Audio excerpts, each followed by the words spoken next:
तो डिफिनेशन बतला दिए थे कि जब हम किसी भी अति लंबे चालक को हम लोग हमेशा हेलिक्स के रूप में बाइंडिंग करते हैं, यानी बाइंडिंग मतलब क्या होता है, मोड़ना।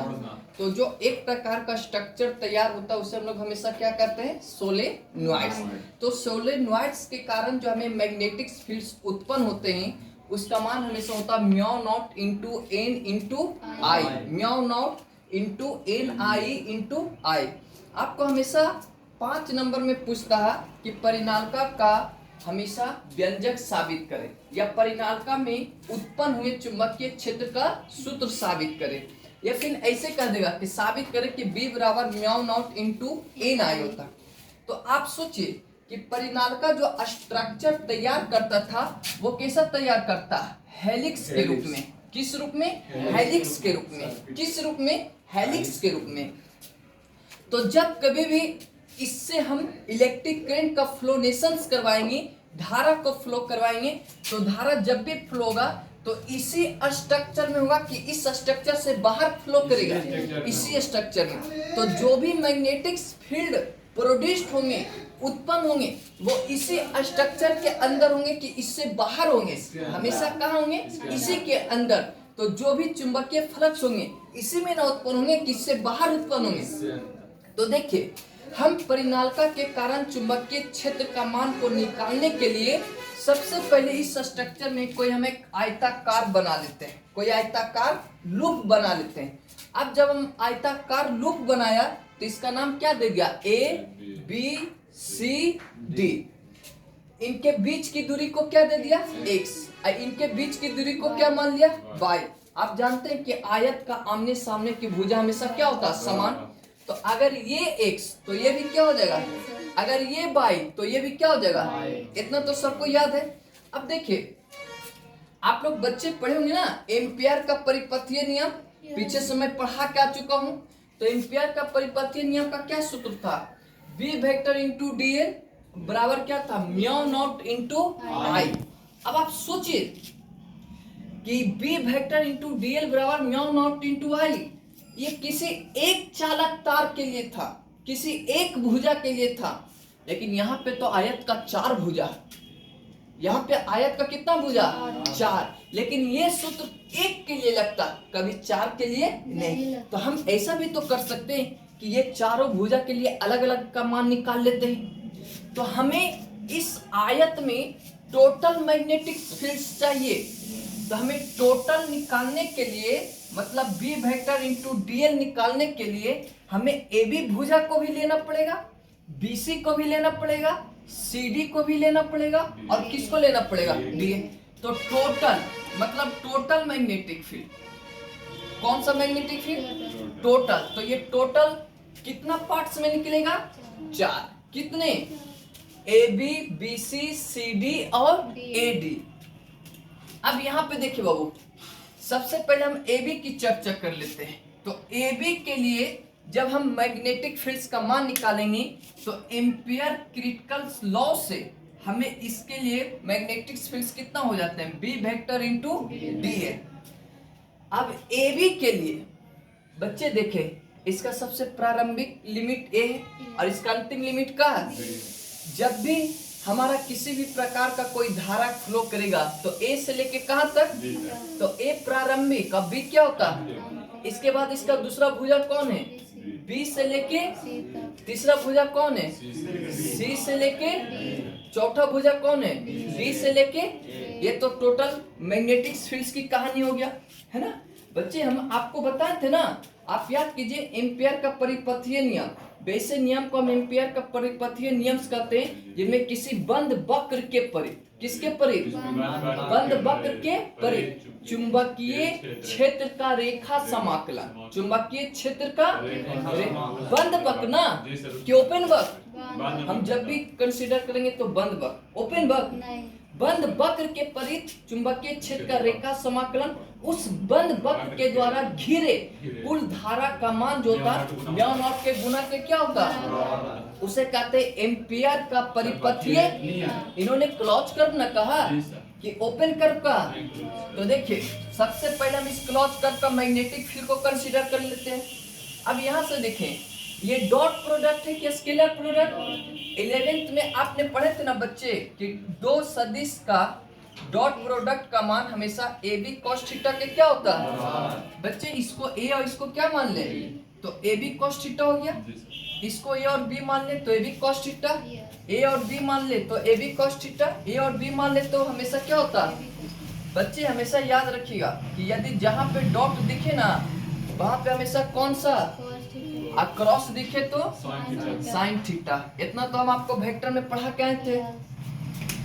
बच्चे आप बतला सकते हैं कि यदि हमने यहां से धारा का फ्लो करवाया, जो भी मैग्नेटिक फ्लक्स प्रोड्यूस्ड होगा वो हमेशा इसके अक्ष के समानांतर होगा। तो हमें ए बी भुजा भी इसी डायरेक्शंस में, हम चुंबकीय फ्लक्स भी इसी डायरेक्शंस में।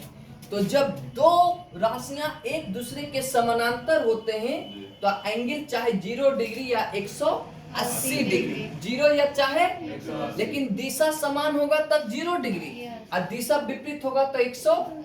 तो देखिए चुंबकीय फ्लक्स भी इसी डायरेक्शन में, आइए ए बी का भुजा का मान का भी डायरेक्शन इसी दिशा, मतलब 0 डिग्री की 90 डिग्री।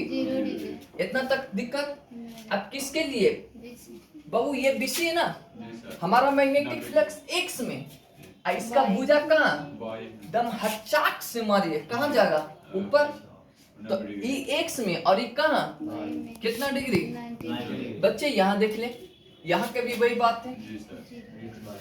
हम जाना चाह रहे हैं इधर, आई आना चाह रहा, मतलब थीटा का मान कितना डिग्री हो जाएगा? 180। अब इसको देख लीजिए, हम जाना चाह रहे हैं इधर, इसका भुजा का मान कहाँ? नीचे, हचाक से नीचे आइए। कहाँ? ये हचाक से कहाँ? आइए जाना कहाँ चाह रहा?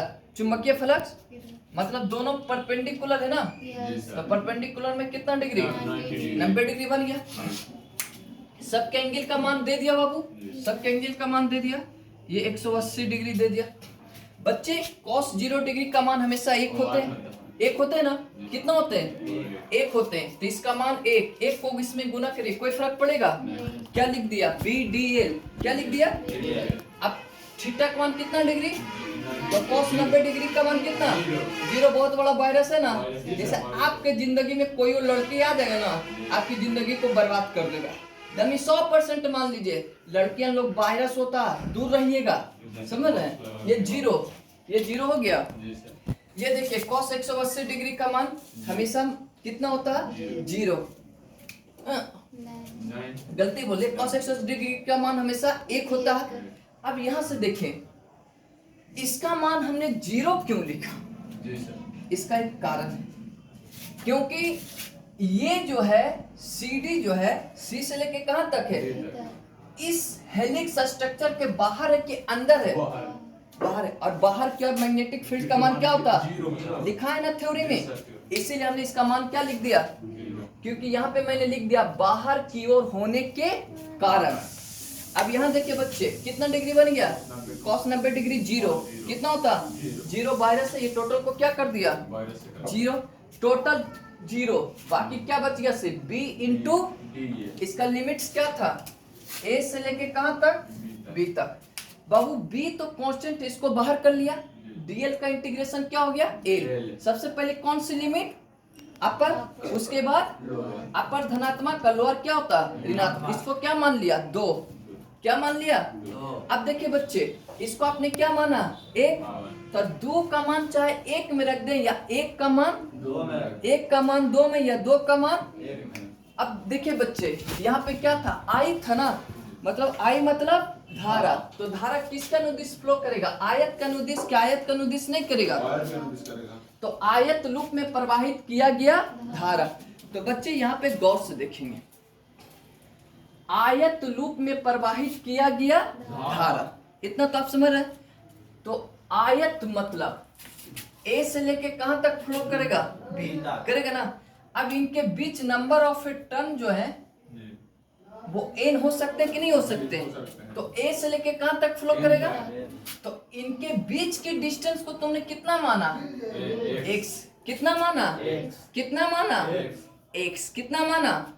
तो जब धारा फ्लो करेगा तो इसके डिस्टेंस दूरी के हिसाब से और नंबर ऑफ टर्न के हिसाब से, इसीलिए हमने इसको क्या लिखा, NIX, NIX। और यहाँ पे एक चीज और बच्चे, b माइनस a का मान x इसलिए हुआ क्योंकि हम जानते हैं कि a और b के बीच की दूरी कितना है, तो इतना ना लिख के हम इतना लिख सकते हैं ना, यहाँ तक कोई दिक्कत। अब यहाँ देखिए इसका मान कितना है बच्चे, bx कितना है, हमें b चाहिए तो x गुना में इधर आ गया तो डिवाइड में होगा, x कंप्लीट। और क्या बच गया, mu naught into n into I. Mu naught एक प्रकार का क्या है, चुंबकशीलता, n क्या है, फेरों की संख्या, आई क्या है, प्रवाहित किया गया धारा। तो जब कभी भी आपको पूछेगा कि परिनालिका के कारण उत्पन्न हुए चुंबकीय क्षेत्र का व्यंजक साबित करें, तो आपको इतना साबित करना पड़ेगा ना। तो यहाँ तक हो गया।